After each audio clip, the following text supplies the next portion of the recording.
Baik, terima kasih Pak Ahmad atas beberapa ulasan. Mudah-mudahan ini bisa menjadi bagian dari pengakar masing dalam rangka untuk masuk sejarah dan juga dihitung bahwasanya siapa yang memang melakukan perubahan dalam sebuah situasi yang akan diubah ditata melakukan cetak sejarahnya di atas lembaran bumi yang tentunya lembaran-lembaran ini membawa ruang dan waktu itu sendiri. Selanjutnya saya persilakan kepada Bang Dimyati karena alhamdulillah kita malam hari ini beliau bisa bergabung kembali meluangkan waktu dengan sebenarnya bisa bersilaturahmi dengan kita semuanya. Makanya silakan untuk nanti juga memberikan semangat untuk Mas Yari Pahlawan. Apa yang harus dikerjakan anak-anak muda Jakarta Utara? Ini ya, dari Muhammad. Boleh. Bismillahirrahmanirrahim. Assalamualaikum warahmatullahi wabarakatuh. Waalaikumsalam.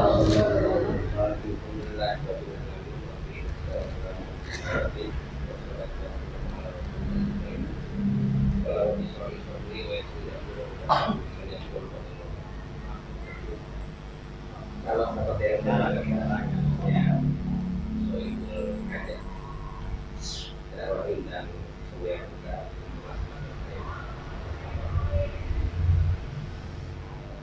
sekarang berlaku bahwasanya Allah sudah mengerti dalam surat Al-Ajar dan bahwa pelaku di awal bahwasanya sesuatu akan daripada dalam konteks Tuhan daripada yang rutin ritual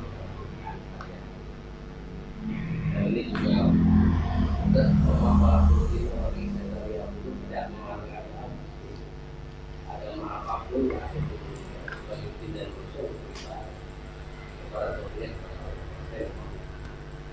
ini bukan hanya sekedar sholat, bukan hanya sekedar pengajian, bukan hanya sekedar rutinitas dan seperti itu. Ibadah itu adalah kita itu.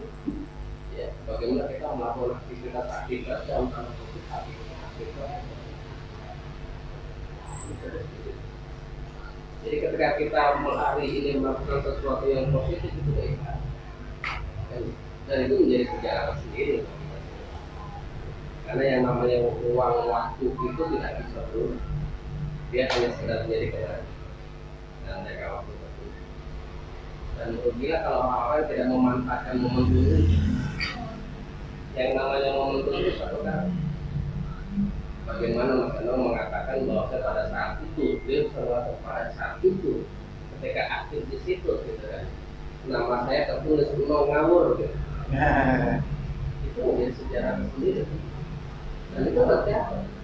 Pengalaman hidup. Dan ini tidak akan bisa terulang lagi dalam suasana ini. Hanya bisa menjadi kenangan dan bisa jadi menjadi bekal buat orang lain.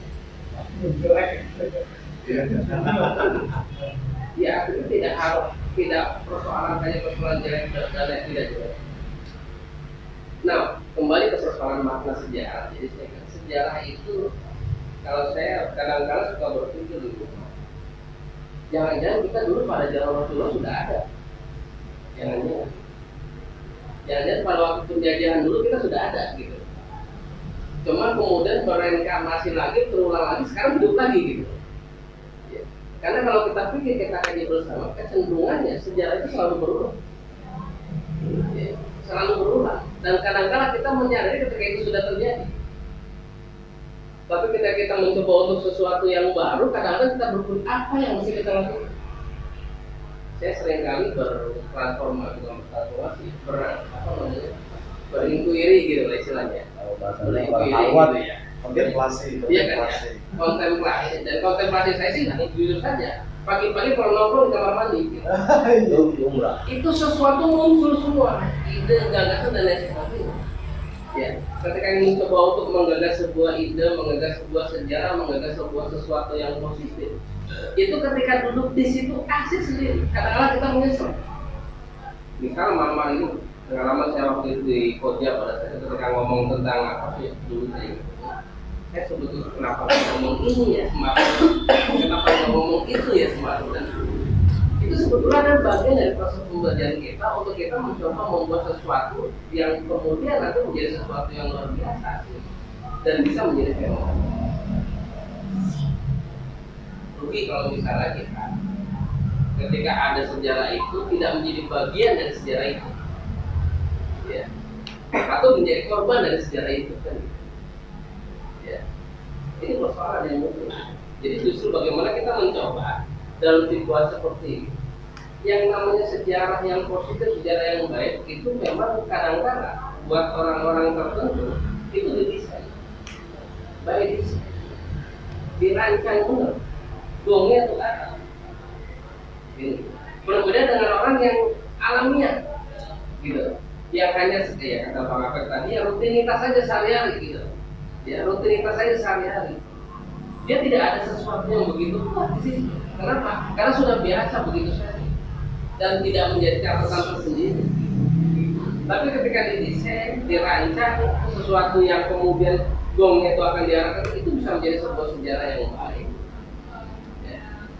Ya, contoh sejarah sederhananya bahwasanya ketika munculnya Rasulullah Nabi Muhammad SAW itu kan didesain Allah gitu, kan gitu, rancangan Tuhan gitu, tinggal menjalankan saja. Tapi karena memang kebetulan beliau adalah orang-orang pilihan yang tidak semua orang sama dengan Rasulullah Nabi Muhammad, ya kemudian itu menjadi sebuah catatan tersendiri. Kan gitu. Ini menjadi sebuah sejarah. Jadi kalau dari makna yang sederhana itu biasanya terulang sesuai dengan masanya, sesuai dengan zaman. Dan perlu diingat bahwasannya kita tidak bisa kemudian menyamakan enakan zaman dulu, enakan zaman sekarang ya, enakan zaman now ya dan lain sebagainya. Kenapa? Karena memang itu tidak bisa disamakan, bukan menjadi ukuran yang sama. Kenapa? Karena momentumnya beda, situasinya beda, dan seterusnya. Ya baru-baru ini kan kita melihat atau menyaksikan sesuatu yang fenomenal. Ketika Habib Rizik datang ke Indonesia, disambut luar biasa. Di kesempatan diskusi kita mengatakan bahwa ini sosok yang fenomenal. Di dalam sejarah dunia tidak ada orang yang disambut begitu luar biasa. Siapa gitu? Nah, ini siapa? Tapi artinya itu kan sebetulnya ada hidden agenda di situ. Ya, multi tafsir di situ akan muncul. Sebetulnya kalau buat Habib Rizik ya, ini saya pulang aja biasa, gitu. Karena pengen pulang. Tapi ada kelompok yang menskenario ini sebagai sesuatu, kemudian ada kelompok orang lagi yang menskenario ini sebagai sesuatu. Itu menjadi fenomena akhirnya dan menjadi cerita. Tapi perlu diingat ketika ini tidak dicatat dengan baik, kan gitu, dengan rapi, ya tidak menjadi sejarah ayat. Kenapa? Hanya dikenang saja. Ya, mungkin nanti pada era zaman yang berikutnya 20 tahun, 30 tahun lagi akan lupa soal itu ya. Kan gitu. Apalagi memang ada apa sih dulu? Kan pertanyaan itu akan lupa. Nah, kalau melupakan sejarah itu sebetulnya historis, sesuatu yang muncul karena proses, tidak serta-merta muncul berada. Sejarah itu muncul karena proses, tidak serta-merta simsalabim itu ada. Tidak kemudian dia muncul, kok tiba-tiba muncul ini itu dan sebagainya, tidak. Ya, ada langkah-langkah, strategi, planning yang memang itu tertata. Gitu. Ya, ini tertata. Persoalan itu kemudian menjadi sejarah buruk, kemudian menjadi sejarah baik, kemudian menjadi sejarah yang biasa-biasa saja, itu kemudian menjadi sebuah penilaian persepsi dari masing-masing orang di situ untuk memaknai apa hasil kali itu. Mungkin kelompok yang anti Habib Rizik mengatakan itu biasa aja, itu disetting saja. Kan gitu. Mungkin kelompok yang memang dia karena beliau suka dengan Habib Rizik, maka ini parah, ini fenomena dan sebagainya. Kan gitu. Mungkin buat yang namanya pramugari, kemudian penumpang pesawat ini kurang ajar nih orang bikin ganggu saya jatuh dan sebagainya.